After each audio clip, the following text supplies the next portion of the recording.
Namun ternyata itu cuma modus si Ceci untuk merampok obat-obatan yang ada di kliniknya karena takut si Isoh pun tak bisa melawannya.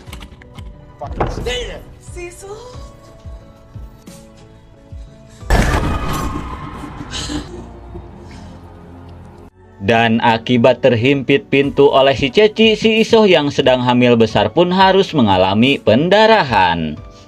Sementara itu, si John yang sedang menunggu di parkiran pun merasa heran setelah melihat si Ceci yang sedang berlari kepanikan.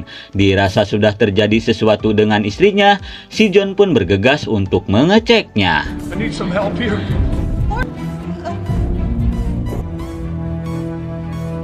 Akibat kejadian itu, si Isoh pun harus kehilangan calon oroknya. Dan sejak saat itulah, sikap si John pun menjadi berubah.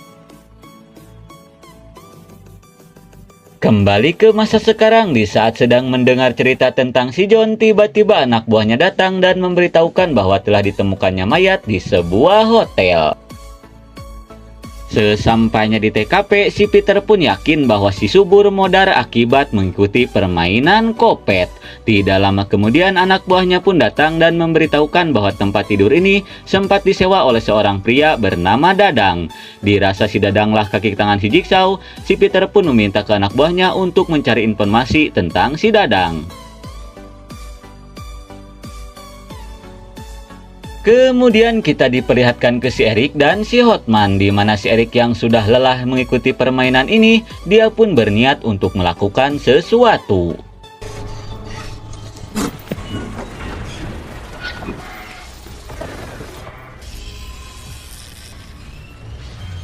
Melihat si Erik yang akan mendiskon umur, seorang pria berciput pun langsung membacoti si Erik, di mana akibat kelakuannya itu akan menghabisi si Hotman.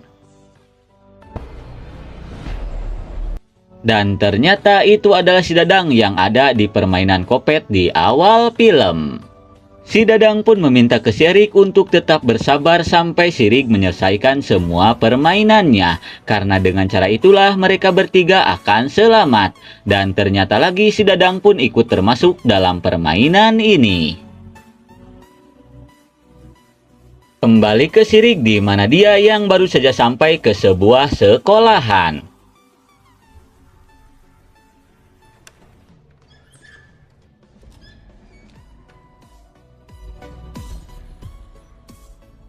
Sesampainya di sebuah ruangan, si Rick pun melihat pasangan pasutri yang sedang terjebak di permainan kopet. Karena penasaran, dia pun mulai mendekatinya.